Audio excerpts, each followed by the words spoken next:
बुलढाणा जिल्ह्यातील पोलीस दलाची प्रतिभा मलिन करणारी धक्कादायक घटना।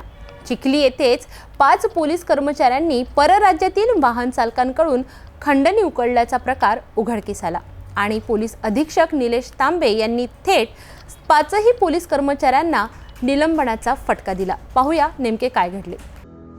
चिखली शहरात परराज्यातील वाहन चालकांकडून थेट खंडणी उकळल्याचा प्रकार समोर आला आहे। कर्नाटकातील ताज अब्दुल रहमान वय 33 वर्ष, अकीम अरमान शेख आणि इब्राहिम जुबेर अहमद हे चित्रपटासाठी लोकेशन पाहण्यासाठी मलकापूरकडे येत होते।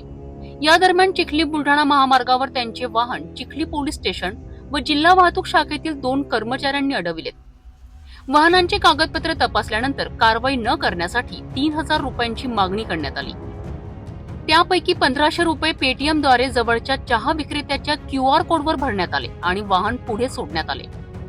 परंतु काही अंतरावर 3 इतर पोलीस कर्मचाऱ्यांनी पुन्हा त्यांचे वाहन अडविले। वाहनात असलेल्या एअर रायफलमुळे गुन्हा दाखल करण्याची धमकी देत तब्बल 2 लाखांची खंडणी मागण्यात आली। तडजोडीनंतर ही रक्कम 50,000 आली आणि तीही ऑनलाईन भरण्याचे आदेश देण्यात आले।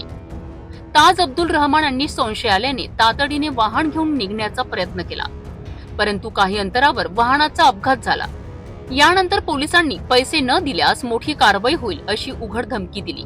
या प्रकरणी फिर्यादी ताज अब्दुल रहमान यांच्या तक्रारीवरनं आरोपी चिखली पोलीस स्टेशनचे अभय टेकाळे, जिल्हा वाहतूक शाखा गजानन भंडारी, विठ्ठल काडूसे, विजय आंधळे आणि महामार्ग पोलीस कर्मचारी संदीप तिडके यांच्यावर चिखली पोलिसात खंडणीचा गुन्हा दाखल करण्यात आला आहे।